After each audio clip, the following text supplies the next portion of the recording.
Yeah, because of a thing.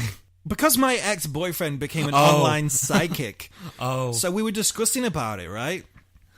If he listens to this, it's fine. He shouldn't listen to this. I don't see why he would. That's really bad of me to think that my ex-boyfriend would listen to my podcast. With my current boyfriend, that's so conceited of me to think that. Fuck. But yeah, the whole thing with... Shit, I've just really outed myself to everyone. Edit that bit out. No, it's fine. It's fine. Flaws and all, it's me.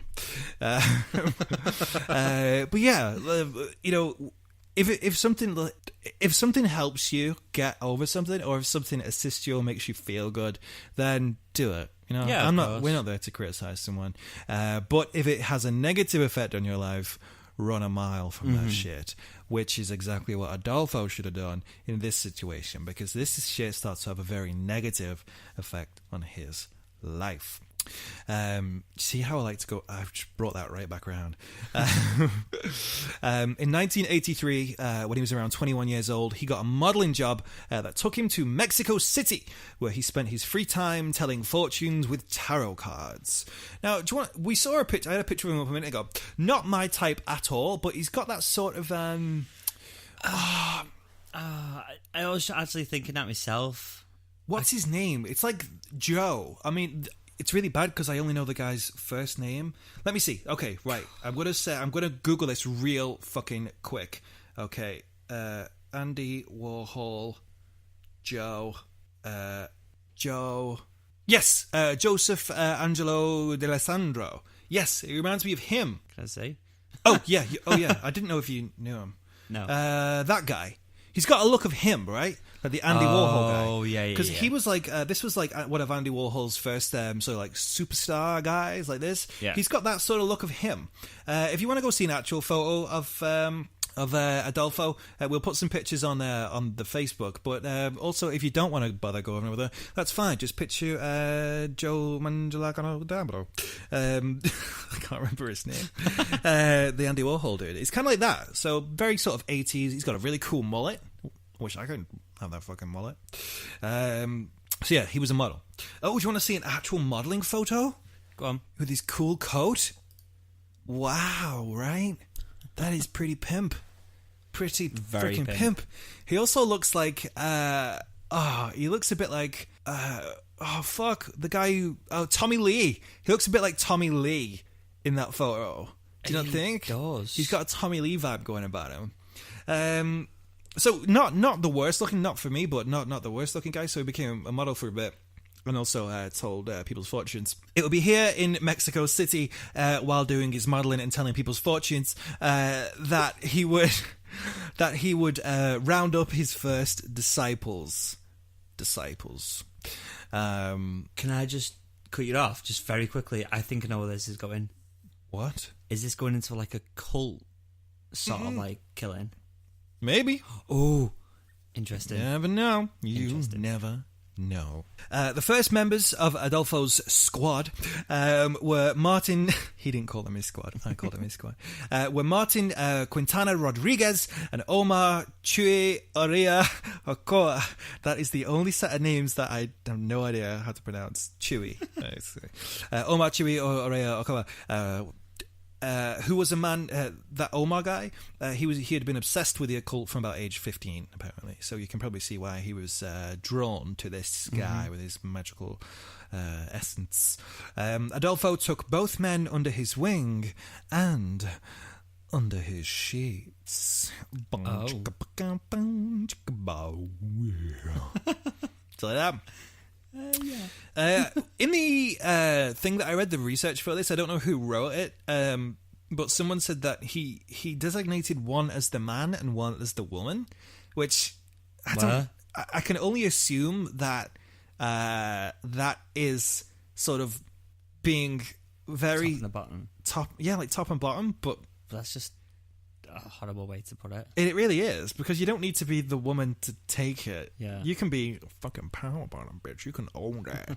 You can own that shit. But yeah, so I think the article where I got it from was written by someone who probably is straight, maybe? I don't know. Maybe. Or I just didn't understand the connotations that his... I mean, well, if Adolfo said it, Fuck, it's his life. Oh, yeah. But, I don't know, different times, right? They're probably using different terms. Yeah. A lot worse than that. Quite freely. So, sort of in the mid-1984, Adolfo moved to Mexico City full-time, seeking what his mother called new horizons. He's just going to find new horizons. He lived in an apartment in a little polyamorous relationship, so him and Martin and Omar, all the little three-way thing going on. Very cozy, very cute. And as his reputation began to grow, so did his following.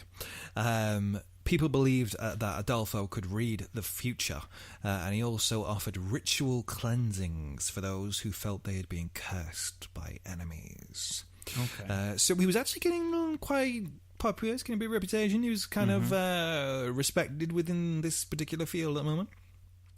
Adolfo had built himself an ethereal empire, but it all cost money. In his journals, Adolfo documented 31 regular customers, some paying up to $4,500 for a single ceremony. That's fucking good, right? Especially back in them days as well. 4,500 in like the 80s? That's a lot of freaking money for one single ceremony. Wow. Adolfo actually established a menu for sacrificial beasts with roosters going for... And this is crazy, the shit that this goes up to, because I think, how the fuck did he get some of this? So the first one, so we go, okay, so roosters, $6 a head. Yeah, rooster, probably find that quite easy. Goats, $30 a head. Okay. Yeah, probably fine. Boa constrictors at $450 a head. Bit more difficult to get a hold of, I would imagine. A boa constrictor. Adult zebras for $1,100. What? How do you get a hold of a zebra? Just got to Madagascar. Madagascar. But how does I someone... don't have a clue. And there's Zoo? the last one, African lion cubs at $3,100 each. What? I don't know where he was getting his goods from. What did he do anyway? Costco? Fuck's sake. Wholesale? Get that shit in wholesale? So what was the animals for? I take it different animals for different things. Yeah, sacrificing different shits for different shits, which is really fucking cruel. I mean, some people might say killing animals anyway is cruel, for killing and eating, whatever. Whole different argument. We're not getting into them. But yeah, I don't know where the fuck he was getting these things from. But he does seem to have a lot of connections, so this might describe some of it. Mm-hmm. Adolfo went out of his way to charm wealthy drug dealers, helping them schedule shipments and meetings on the basis of his predictions. So he'd say like, maybe you should have the boat dock here because I predict something spooky will happen if you do it this other day or something like that. It's all bullshit though, to be honest, right? With this guy, definitely. He's just making up shit. And I think he kind of... No, I don't think... I think a bit of him knows it. Maybe? Actually, no. I think he fully believes this. No, I don't know. No, I know what happened, so I think he fully believes his bullshit. For a price, he offered magic that would make dealers and their hitmen invisible to police and bulletproof against their enemies. What? Didn't work. People could see him. Imagine that. I've got a spell. It's made me invisible and bulletproof. He just walks straight through the front gates. Gone. Dead. Oh dear. Did you keep the receipt for Adolfo? Don't work. Don't work. He's dead. Yeah. Don't know. I'm assuming he didn't provide receipts. Probably not. Non-refundable. No, definitely not. Not with the PayPal guarantee. One dealer in Mexico City paid him $40,000 for magical services rendered over a 3-year period. $40,000, man. With that much money, though, his customers were looking for a show. It wasn't enough just to mumble a couple of phrases and hack a couple of chickens' heads off. At $40,000, he needed to make the dealers feel like they were getting their money's worth. Mm-hmm. So I think part of it is where he knows some of it is bullshit, what he's doing, like the showmanship of it. Yeah. I think he knows that is not maybe necessary for what he has to do, but I think he feels the core root of what he's doing is definitely true. Because yeah, like if you pay $40,000, someone go, here's $40,000, give me this spell. You go, Humbajigumba. That's my spell, by the way. Humbajigumba. and then you go, that's it. $40,000 for that Humbajigumba? What the fuck? You're not going to feel very satisfied, right? Yeah. But if you bring in a cobra and wrap it round the face of a lion and then chop them perfectly down the middle and then climb inside and then scream as fire rages around you, Hum-jagagagumba! That's $40,000, right? No, not for me. I'd pay that. There are some sick billionaires out there, definitely, like who will just do that shit just for fun. Definitely, right? Crazy rich people will do crazy shit, and if I was a billionaire, I would be one of them. We've seen some stuff on Yes. YouTube. Oh yeah. So he and 3 of his disciples raided a Mexico City graveyard for human bones to start his own Nganga. That word. What does that mean? Nganga. It's the traditional. It's the word for a traditional cauldron of blood, employed by practitioners of Pelomayombe. Okay. With the increase in both funds and freakish fabulousness, Adolfo became a bit of a local celebrity, and soon his disciples began to include physicians, realtors, fashion models, and several popular drag queen performers. Oh. Sharon Needles. No. RuPaul? No, I don't. I think by popular drag people, I think this is people who are local, Yeah. not like big on the stage. Can you get RuPaul doing this shit? Fuck. Maybe. He's been Well, it was the problematic. 80s. He has been problematic at points. It wouldn't surprise me if he delved into Pelomayombe. At first glance, the most peculiar aspect of Adolfo's new career was the appeal he seemed to have for the high-ranking law enforcement officers.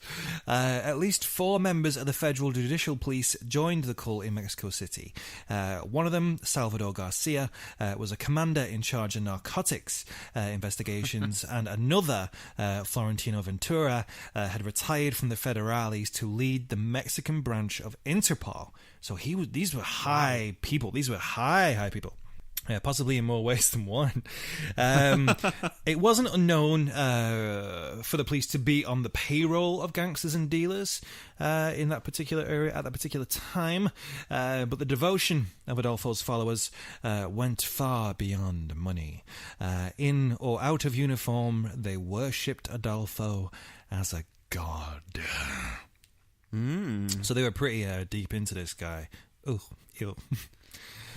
Not like that. I don't think so. Maybe. In 1866, what the fuck? He time traveled.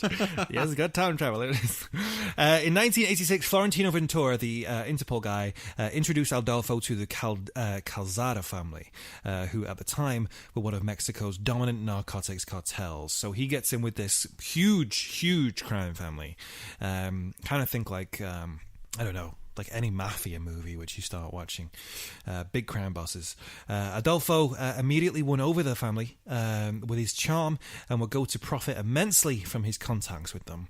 By early 1987, he was able to pay $60,000 in cash for a condominium in Mexico City, buying himself a fleet of luxury cars that included an $80,000 Mercedes-Benz. So This guy was living the high life. Again, Definitely. more ways than one. Yeah, big money. Fuck, I wish I was getting into voodoo drug deals. Some good money in voodoo drug deals, man.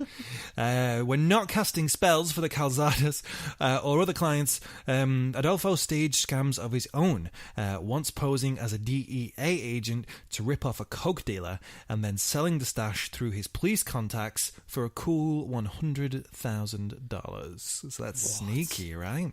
He's a cocky fuck by the sounds of things. If you're going to try and rip off of a fucking coke dealer, that's a big deal. But then again, if you've got like an inn with like this huge, crazy crime family, yeah, maybe you're feeling pretty confident that no one's going to touch you. That's That is crazy. Yeah, so far